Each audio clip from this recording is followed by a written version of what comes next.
अच्छा सीओ साहब, एक और पब्लिक की तरफ से सवाल आ रहा है कि क्या ऐसा नहीं हो सकता कि जो बंदा उसकी रेडी है या जो खोखा है उसका, उसको तोड़ने के बजाय उसको जुर्माना किया जाए, ऐसा हो सकता है? जी फाइन भी हो रहे हैं। देखें इसमें हमारा बिल्कुल क्लियर कट है। अगर देखें हटाना ये इट्स एन ईजी वे, मतलब इसमें आप कह लें कि लोगों को फर्स्ट स्टेप में यही है कि वो खुद से हटाएं। अगर बल्दिया हटाती है तो वो चीज़ें मतलब कन्फिस्केट हो जाती हैं, उसमें फ़ाइन भी हो रहे हैं।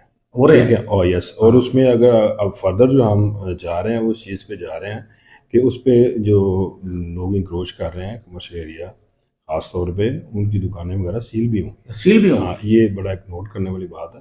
वो अच्छा। दुकानें सील हो सकती अगर वो मतलब बाज नहीं आते हैं, नहीं एनक्रोच आते। करने से। अगर वो बार बार कर रहे हैं इंक्रोच, अच्छा। ठीक है, तो वो सील होंगे, उनकी दुकानें सील हो सकती हैं। हो सकती है बिल्कुल। और क्या उनके खिलाफ मुकदमात भी दर्ज हो जी सकते जी, हैं? FIR हो सकती है, ये म्यूनसिपल लॉज इसमें क्लियर है। अगर वो बार बार आप ऑपरेशन करते हैं और वो बाज नहीं आते, जी, तो फिर उनके खिलाफ एफआईआर दर्ज हो सकती है। FIR भी हो सकती है, उनकी दुकान सील सील हो हो सकती सकती है। जी है। बिल्कुल, फाइन भी हो यार सकता ये है। बहुत बड़ी खबर है।